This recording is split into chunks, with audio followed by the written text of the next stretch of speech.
A 300-meter ship is dismantled by hand. Every year, roughly 700 vessels reach end of life, and they do not disappear. They are run onto open tidal beaches in Bangladesh, where thousands of workers cut them apart with torches and cable. No cranes, no dry docks, no containment. This is the world's most dangerous recycling system, and it is built to function exactly this way. Each year, hundreds of ocean-going ships reach the end of their service. The global fleet, after decades at sea, is funneled toward a handful of coastal zones in South Asia. Bangladesh, India, and Pakistan now receive around 80% of all vessels retired worldwide. In Bangladesh alone, as many as 700 ships are dismantled annually. This concentration is not an accident or a legacy of informal labor. It is the product of a global system optimized for cost and material recovery. The logic starts with steel. Nearly 95% of a ship's mass is valuable metal, most of it steel, which can be recovered and sold.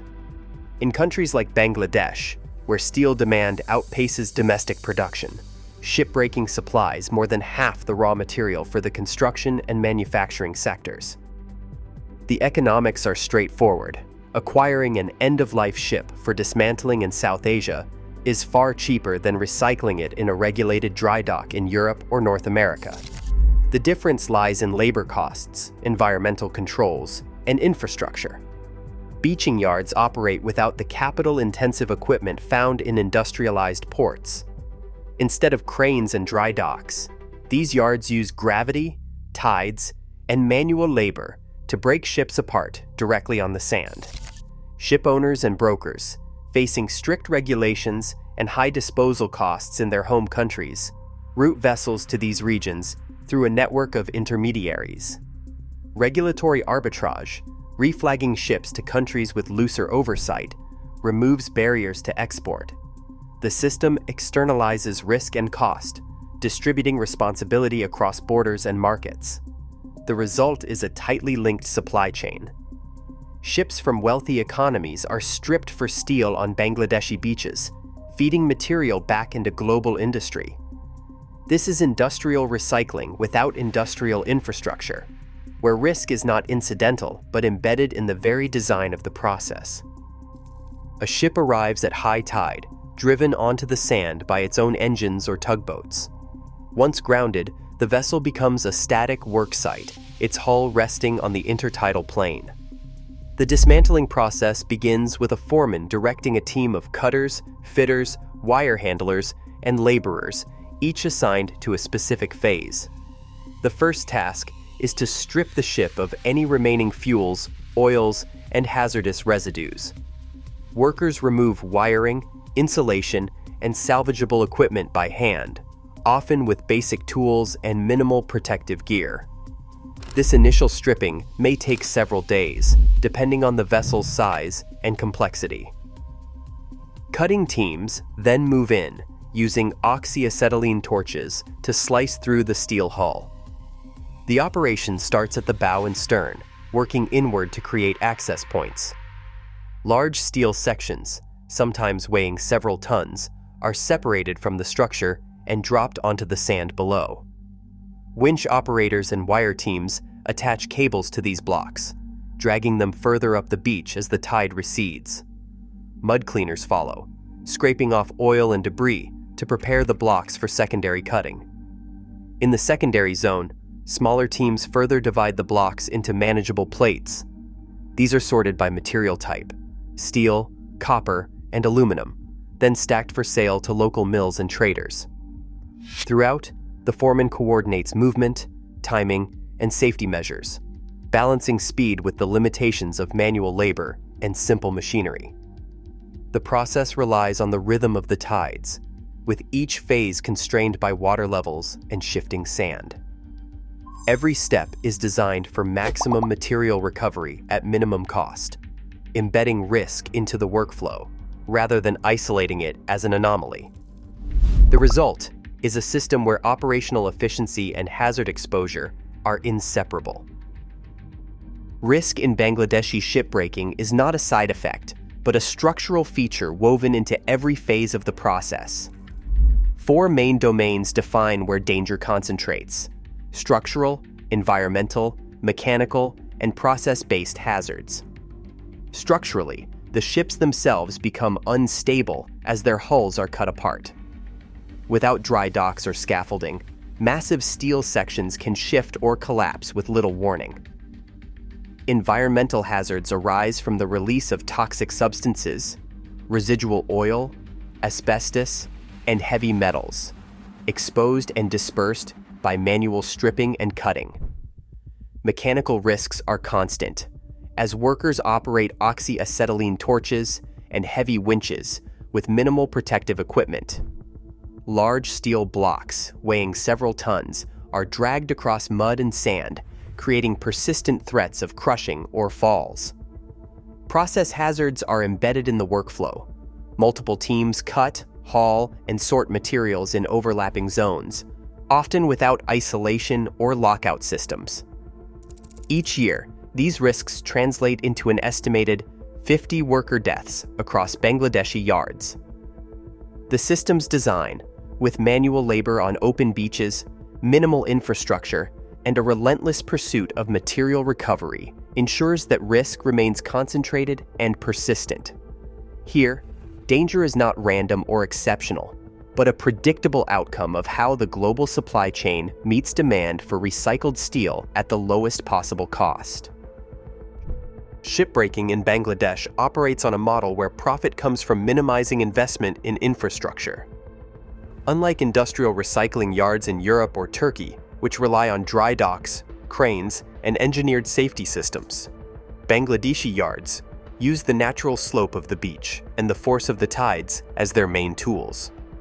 This approach requires little more than winches, blowtorches, and a large pool of manual labor.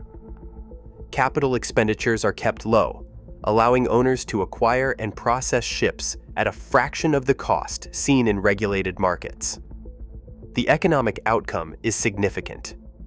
The industry contributes between 1.5 billion and 2 billion US dollars to Bangladesh's national revenue each year, supplying over half of the country's steel demand. This scale is only possible because the process substitutes labor for machinery and avoids the costs of environmental controls and engineered safety. Each ship is dismantled on open sand, with workers performing tasks that in industrial yards would be handled by machines or within controlled environments. The absence of capital-intensive infrastructure is not a gap or oversight.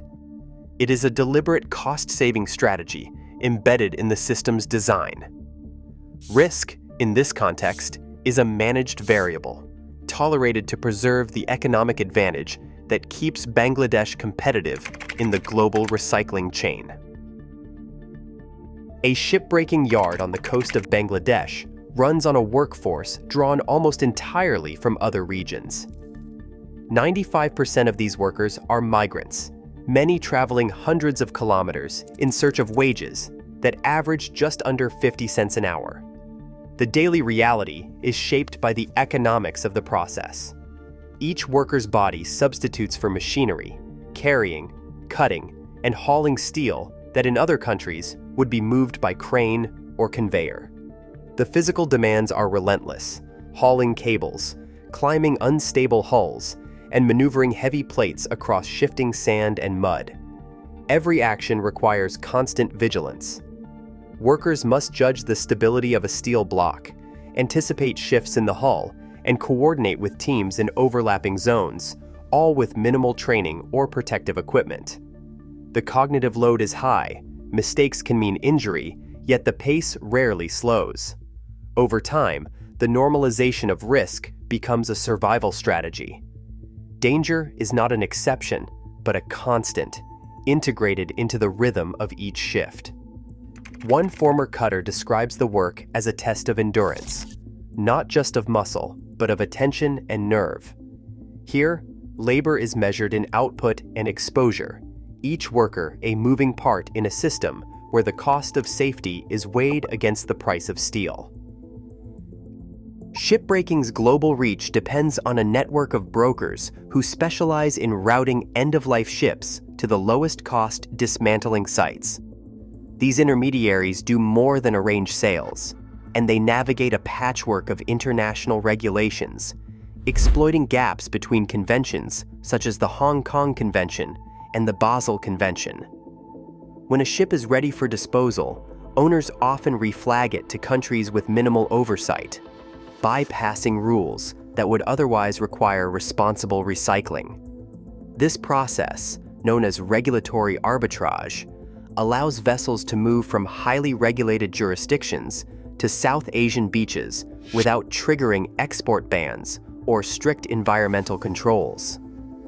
Brokers leverage this ambiguity, shifting responsibility across borders and making cost the decisive factor. The result is a system where the flow of ships is shaped more by legal and financial incentives than by safety or environmental standards, reinforcing a cycle in which risk and responsibility are distributed far from the point of origin. Heavy metals and persistent toxins from shipbreaking have accumulated in the soils and tidal flats of Sitakunda, with measured concentrations of lead, cadmium, and asbestos regularly surpassing World Health Organization safety thresholds. These contaminants originate from manual dismantling, with residual oils, paints, and hazardous materials released directly onto the beach. Water and sediment samples collected near active yards consistently show levels above recommended limits, confirming that environmental cost is not incidental but integral to the process. Market signals now reflect these pressures. In 2024, only 144 ships arrived for dismantling in Bangladesh, a marked decline from previous years. This drop is not random fluctuation, but the result of mounting regulatory scrutiny, tightening global steel demand, and growing awareness of environmental impact. The system, designed for maximum extraction at minimum cost, now faces limits imposed by its own externalities. As contamination accumulates and arrivals slow, the balance between profit and risk grows more precarious. Today, shipbreaking in Bangladesh is embedded in global supply chains, converting risk into margin through minimal infrastructure. As demand for recycled steel grows, this model endures. Responsibility remains diffuse, distributed across buyers, sellers, and regulators. The system persists, not by accident, but by design. What will change that calculus?